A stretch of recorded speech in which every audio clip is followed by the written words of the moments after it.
Hello friends, मैं कमेंटोर A.K. Singh और आज हम दिसंबर 2018 का पेपर देखेंगे। यानी कि 16 के बाद जब 2 साल पेपर नहीं हुआ था, उसके बाद 18 में पेपर हुआ था, तो वो पेपर देखेंगे। और 18 में आपकी KVS की भर्ती आई थी, जिसमें हम भी सेलेक्ट हुए थे। पर भी इस पेपर के कारण, यानी कि ये आपका CTET का जो पेपर था, इसी कारण से मेरे सिलेक्शन होने का जो एक तरह से टाइम था वो हट गया था। मान लीजिए इस टाइम की कहानी ये थी मेरे साथ भी।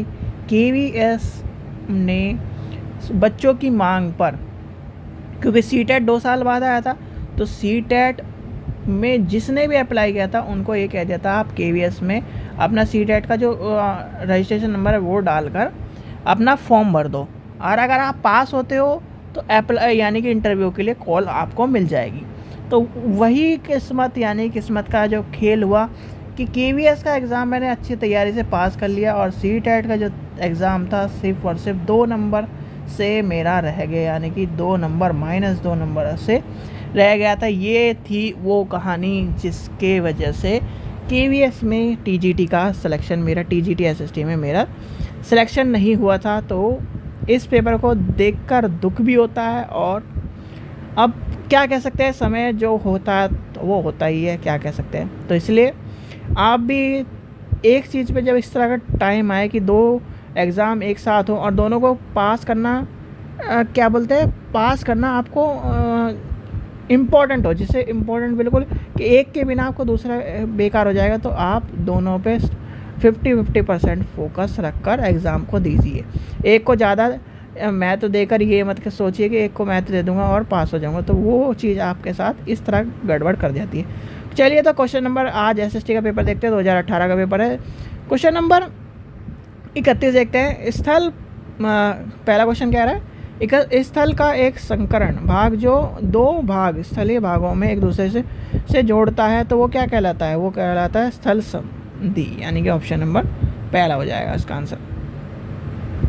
क्वेश्चन नंबर 32 देखते हैं। निम्नलिखित में कौन सा महाद्वीप आकार का सबसे छोटा आकार है? भाई सीधे सीधे ऑस्ट्रेलिया। और ऑस्ट्रेलिया के बारे में क्या कहा जाता है, हर साल इंडिया एक ऑस्ट्रेलिया को पैदा कर देता है, यानी कि इतनी जनसंख्या बढ़ा देता है। क्वेश्चन नंबर 33 देखते हैं। उच्च प्राथमिक स्तर पर सामाजिक विज्ञान को शामिल किया गया है, इतिहास, भूगोल, अर्थशास्त्र और राजनीति शास्त्र, यानी कि ऑप्शन नंबर हो जाएगा 2। क्वेश्चन नंबर 34 देखते हैं।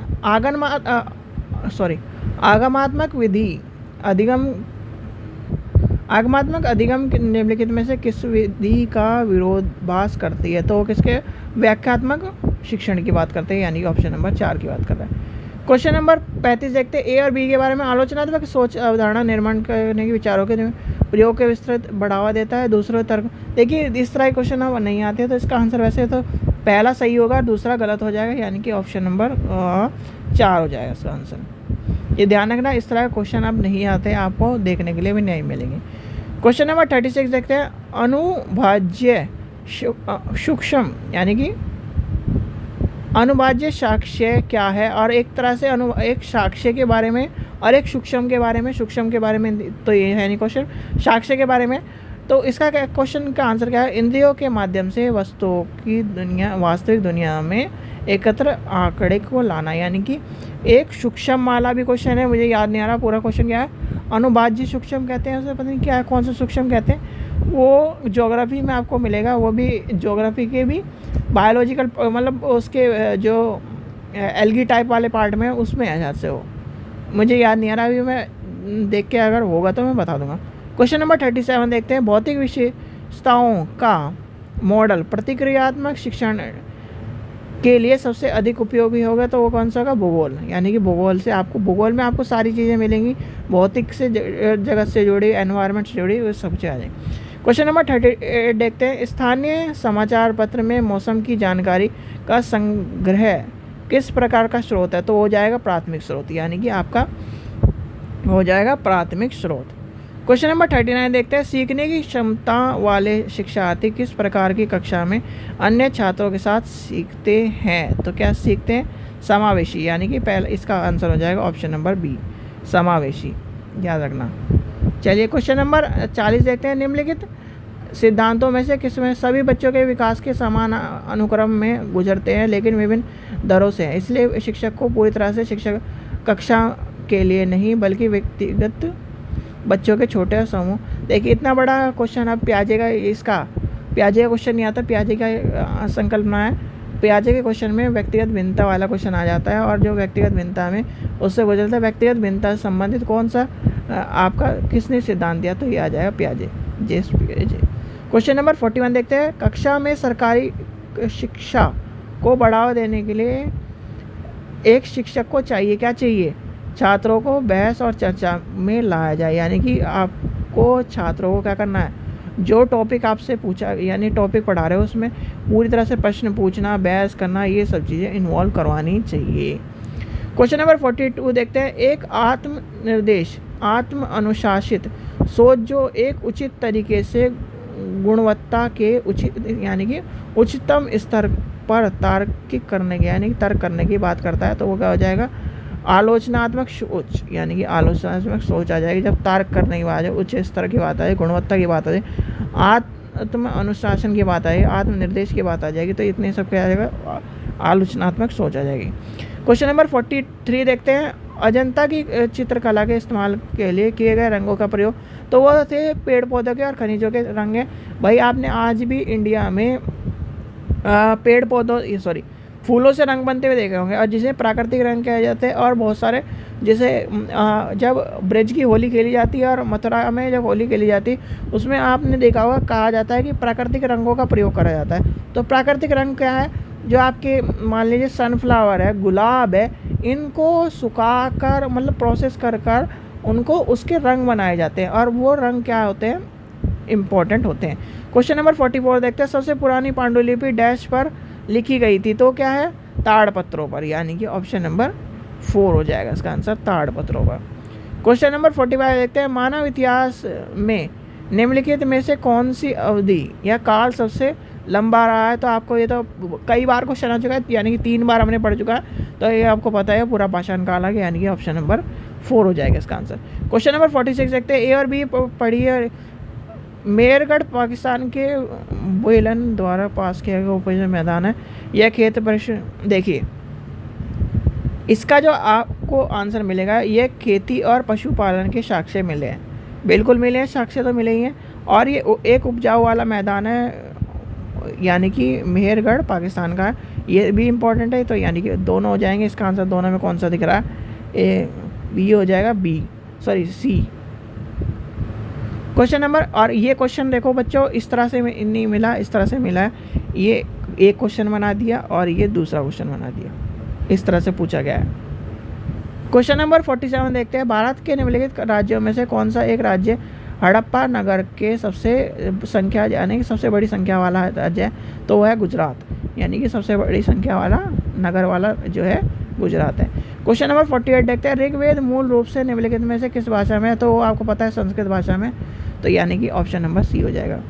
क्वेश्चन नंबर 49 देखते हैं। 6ठी शताब्दी ईसा पूर्व में मगध जनपदों के पहले शासक कौन थे, तो वो थे बिम्बिसार, यानी कि बिम्बिसार, बिंदुसार और अशोक, ये सब चीज़ें अजातशत्रु आपको पता होनी चाहिए। क्वेश्चन नंबर 50 देखते हैं। निम्नलिखित में कौन सा बौद्ध धर्म के त्रिरत्न यानी में से नहीं है, तो वो हो जाएगा अहिंसा।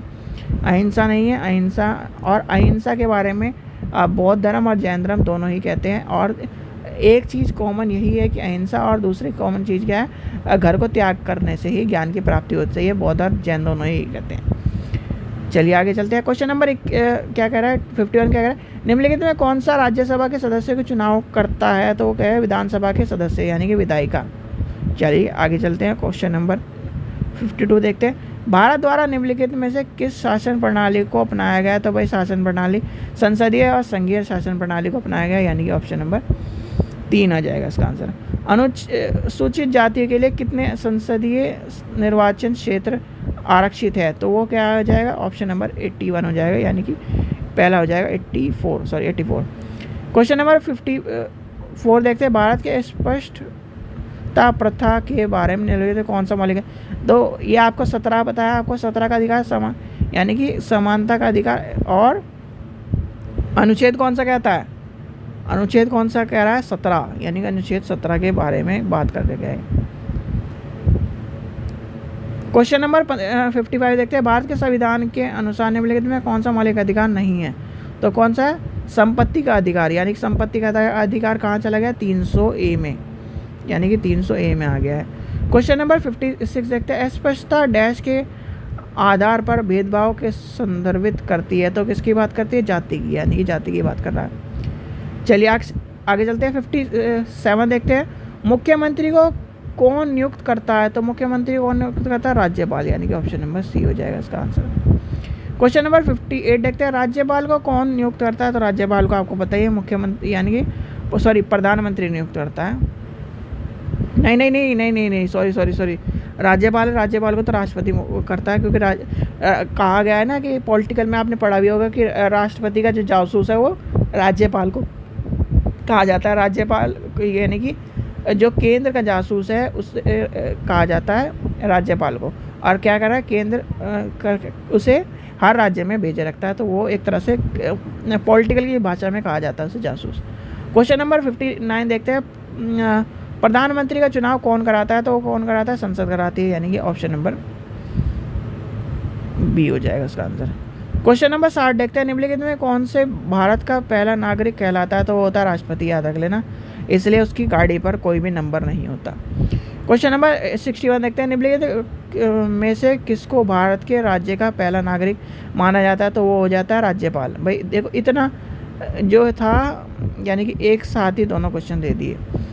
क्वेश्चन नंबर 62 देखते हैं, वर्तमान लोकसभा 2014 है तो कौन सी है? वो हो जाएगी 16वीं, यानी कि लोकसभा 16। चलिए क्वेश्चन नंबर 63 देखते हैं, भारत का वर्तमान राष्ट्रपति कौन है? तो आपको वर्तमान राष्ट्रपति पूछा था, अब का राष्ट्रपति कौन है वो भी आपको बताना है। रामनाथ कोविंद, यानी कि ऑप्शन नंबर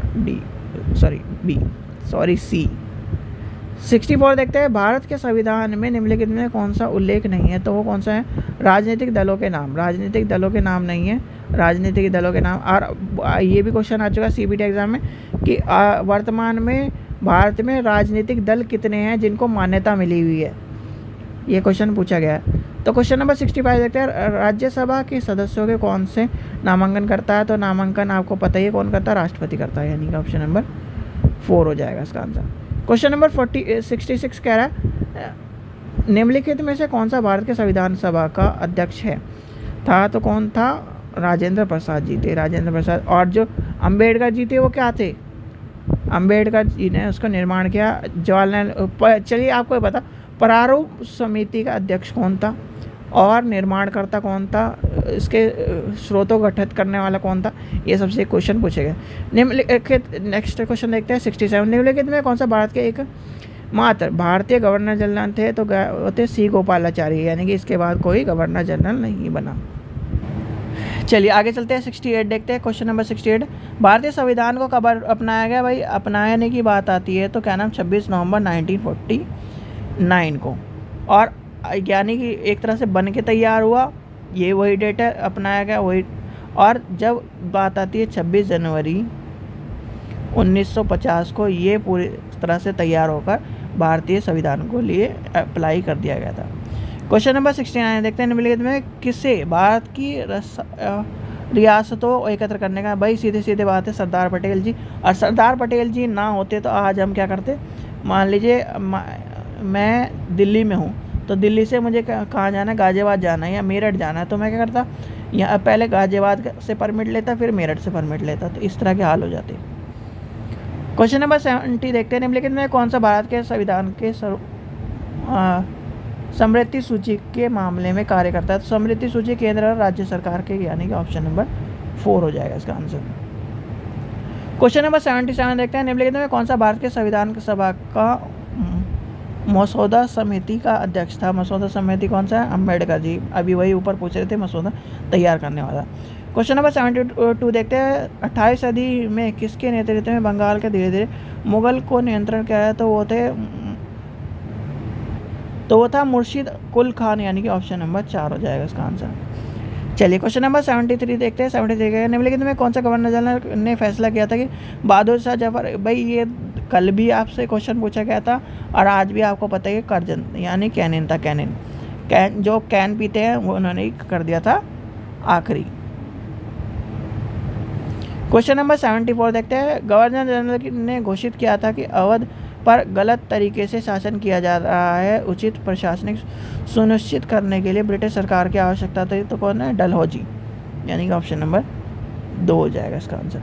क्वेश्चन नंबर 75 देखते हैं। कानपुर के किस शासक ने खुद को पेशवा कहा था? यानी कि पेशवा क्या था? नाना साहब ने कहा था, यानी कि ऑप्शन नंबर 4 हो जाएगा इसका आंसर। कारखानों के विषय में पढ़ने के लिए सबसे उपयोगी विधि कौन सी होती है?